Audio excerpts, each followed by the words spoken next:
E aínda nos falta a convidada do programa, Non. Boa. Eu xa cenei, Boa. Unha rapaza de Ourense, pode ser, é de Ourense, non, ela? Eu creo que ela é de Ourense, Antes foi para Vigo, así, pero estudiou en Vigo, pero é de Ourense. Atención, porque pola prestixiosa revista Forbes foi elixida unha das 30 persoas ou mulleres máis influentes, das 30 persoas máis influentes de Europa, por debaixo de menor de 30 anos. Impresionante, das 30 máis influentes de Europa. E é galega, e é de Ourense, traballa na República Dominicana, pero está aquí en Galicia e aproveitamos para coñecer o traballo de Elena Martínez.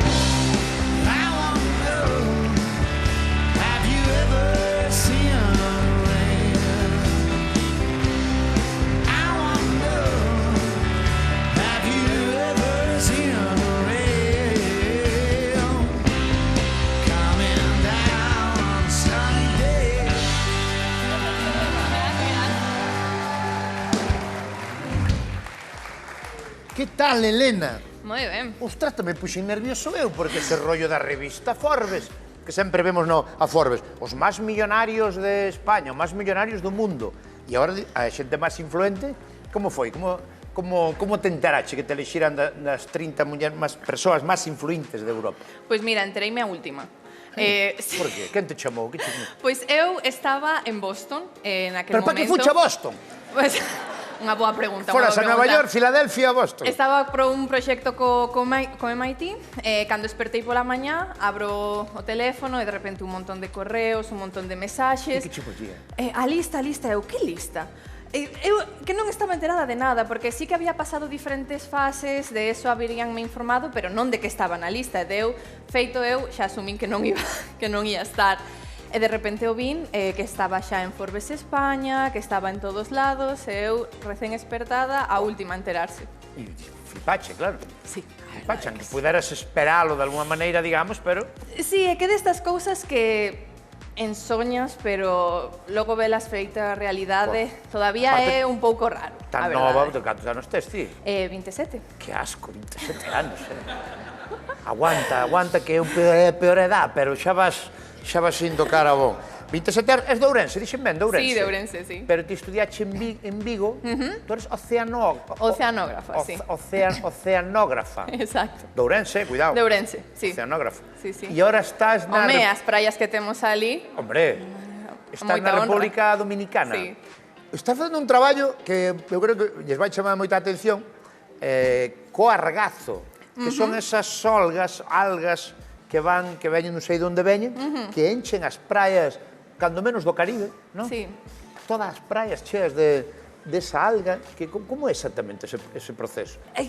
A verdade é que é destas cousas que hai que velas para crelas, pero sí, é unha alga que funciona como as algas que estamos acostumados a ver aquí na costa, que chega e comeza a acumularse. Pero non son verdes, non? Non son verdes, son marróns. Mira, feito aí, perfecto. Temos aí unha... Pero é que mira esa praia como está, é unha realidade apocalíptica, prácticamente. Estamos falando de millóns de toneladas que se acumulan na costa e o problema xa non só é estético, é que eso convertese nun vertedeiro. Eso comeza a descompoñerse, a pudrirse, ten un cheiro que é moi desagradable e incluso é un grave problema xa para a salud, tanto do medio ambiente, pero tamén das propias comunidades que viven ali. Para que non se pode ir ás praias. Mira, é que non se pode. Pero iso onde é? Sabe onde é esa foto? Todo isto é a zoa tanto do Caribe mexicano como de todas as islas caribeñas, República Dominicana, Puerto Rico, todas as Antillas menores. Pero é así todo o ano? Non, é dende abril ata outubro, novembro. E vos estás estudiando como solucionar o problema? Nós xa temos unha empresa, nós o recolectamos e o reciclamos. Eu sempre digo, non facemos nada novo, empregamos a pescadores locais, o que facemos é, en vez de pescar peixe, pescamos algas. Se van aí con tractores e collen... Non, pescamos no auga, para evitar que chegue a area. Antes de que chegue a area, para evitar a erosión costeira e para evitar... como quen vai pescar? Para quen vai pescar peixe, pero en vez de pescar peixe, pescamos alga. Tal cual. E depois, que se fai con ela? Pois nós facemos principalmente produtos para a agricultura, bioestimulantes, produtos para axudar os cultivos. Sí, semellante. Que, de novo, non é nada novo. En Galicia Non, en Galicia creo que se facéndose... facía, non? Antes, non? Sí. De levar alga pa... O que pasa é o que eu digo sempre, non chegou nunca a industrializarse, entonces outras tecnoloxías gañaron a batalla, no? Do comercio, pero realmente é un pouco deste coñecemento ancestral que as nosas aboas xa facían, recoller a alga na praia e usala nos campos. Nos facemos eso, Non sei se pero a acordarás escala. tú eso, Bueno, No, eu xa non acordo, eu teño 40... contáronme tantas veces. No, eu non acordo, que eu vivo na costa, Sí. ou son da costa de Lugo, e eu non acordo a alga nos campos, Eu tiño oído falar deso, Sí, sí. pero eu non acordo, É que logo proibiuse. Agora sí? está prohibido en Galicia recoller o alga, só se bueno, tes sí, certos claro, ahora permisos. sí, pero digo... Sí, sí. Vale. Pero sí, é destas cousas que chegaron os fertilizantes sintéticos, máis a industrialización, moveuse un pouco deste coñecemento tradicional a coñecementos novos, e realmente, pois, moito deste É coñecemento que, mira, a mí funciona. impresiona a casualidade fixo que veo visitarnos hoxe un amigo meu que traballa en turismo en Dominicana. Está por aí Suso. Dadelle un micro a Suso, porque traballa en turismo, non sei se o conoces. Estivemos falando Sí, agora. é que traballa en cousas de turismo Sí, en República Dominicana e en México. E claro, creo que isto, aparte do problema ecolóxico, non? Porque en parte é un problema ecolóxico. Que tal, Suso? Dale un aplauso a Suso. Séntate aí ao lado dela. Que este é un chaval, tú de onde eres exactamente? Eu son de Vigo. Tú eres de Vigo? De Vigo. Pero traballas en Riviera Maya, Na Riviera Punta Maya. Cana. Vale. Isto, digo eu, isto é un problema para o turismo espectacular tamén, non? Non só é a nivel ecolóxico. Bueno, sí, salta a vista, que sí, pero a verdad que... Porque aí non se pode ir ás praias, non? Bueno, a verdad que é un tema que está moi por zonas. No... Ah, sí? Sí, por exemplo, en Riviera Maya hai illas como Holbox, Cozumel, hai alternativas, a verdad. E tamén a xente está, como falaba antes, falábamos antes de entrar, buscando alternativas no interior, como cenotes, selva, lagunas... Son países que teñen moitas alternativas. Xa? O que está facendo principalmente é eso, redirixir o turismo, pero Pero, por claro, exemplo, eso é ahora, moi esa praia problemático que está para aí- todos os que dependen desas áreas de turismo. Claro, pero esa praia que estamos vendo aí como fan agora? Tú que vives por ali tamén, como fan para quitar aí todo eso de aí? Como fan? Chamarnos. Porque como que chega a área que hai que meter camións, como fan? Sí, a idea é eso, no que non chegue a area. Cando chega a area, sí, o que normalmente se fan é por man de obra a traballar na praia, que iso é un problema, porque, de novo, están obrigando as persoas a traballar con materia que está xa en descomposición. E logo camións e maquinaria pesada que xera erosión. É por eso que nos estamos tan traballando en que se recolecte na auga, e cando se recolecta na auga se evita que chegue aí. E nós o que facemos é eso, traballar para o sector turístico, para Pero hotéis... ven todos os días ou que? Sí. Todos os días? Sí, sí, Todos os sí, días que a marea ven así? Todos os días. E tú que estás de vacacións aquí? Ou... Bueno, nós temos... Home, é que vivir na Riviera Maya e vir de vacacións aquí tamén, eso tamén ten delito de carai. No? En Galicia está moi ben. Oye, gracias por visitar. Aparte, placer, un placer. faime moita ilusión. Un aplauso grande para Suso. Gracias, Suso.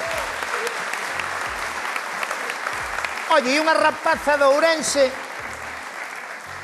Unha rapaza en Ourense, como se fai oceanógrafa, vai estudiar a Vigo, vai a Boston, como fai? Como é esa nena que chega aí? Bueno, eu sempre digo que onde comese o mellor polvo de Galicia. Bueno, Na no interior, provincia sí, de no Ourense. Carballeño e tal. Entón- Pero tú por que querías ser de pequena ou como é? Pois, a verdade é que eso... Porque que querer ser oceanógrafa é raro. Sí, O sea, non é o máis habitual. É raro. Eu a verdade é que sempre me gustou moito o océano, principalmente por documentais, e porque eu sempre digo que o coñecemento que máis me gusta é aquel que descoñezo. E o océano é un dos maiores descoñecidos do noso planeta. Entonces, sempre gustoume moito a ciencia e cando estaba por elixir carreira estive a ver e non sabía moito se decidirme entre física, bioloxía, química e oceanografía ten todas. Son todas as ciencias aplicadas ao océano. Entón, a verdade, pareceume moi boa idea e, por sorte, creo que o foi. E estás casi sempre fora, claro. Estás pouco en Galicia, non? Sí. A verdade teño a sorte de viaxar moito tamén por traballo, que eso abre moitas portas, permíteche aprender moito, ter unhas experiencias que eu sei que soy moi afortunada da miña corta idade, ter a oportunidade de ver tanto mundo A por nós traballo. como eu que sei, os que, bueno, somos da costa ou vivimos na costa, no mismo Galicia, que nombren las persoas máis influentes de Europa a unha oceanógrafa que está traballando sobre os océanos, porque realmente están en peligro, están en perigo. Sí. Sí, é que o problema é que, bueno, hoxe é o día dos océanos. Ah, sí? Por eso viñeche aquí, claro. Totalmente planificado. Os océanos son un dos grandes, de novo, descoñecidos. Agora mesmo, o 50%, a metade do oxígeno que respiramos, prodúcenos os océanos, organismos no océano. Regulan o clima, o 80% das especies do noso planeta están no océano, é o noso primer e maior ecosistema. Realmente nós somos máis un planeta mariño que terrestre porque o 70% da superficie do noso planeta é o océano. Entón, o maior problema é que descoñecemos tanto do océano que descoñecemos canto pode ser perxudicado. Entón, agora estamos a ver que hai cambios nas corrientes, cambios na temperatura do océano, e o maior problema é que non temos data suficiente para saber como eso vai afectar.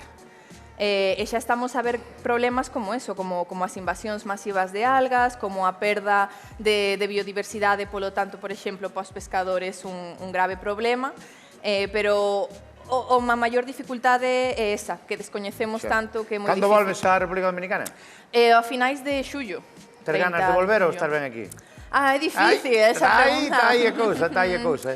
E que creo que sempre que se di moito que no momento que emigras pasas a ter dous casas e non estar ben en ninguna, non? Canto tempo levas en Dominicana? Máis de 3 anos e medio. Tes que ir a un día que podes que lle queda cerca a Dallas. Vai che dar de comer ali. Noraboa, Gracias. Noraboa, e para nós é un gusto terte aquí e falar un pouco dos océanos. Gracias a ti, un aplauso moi grande para ela.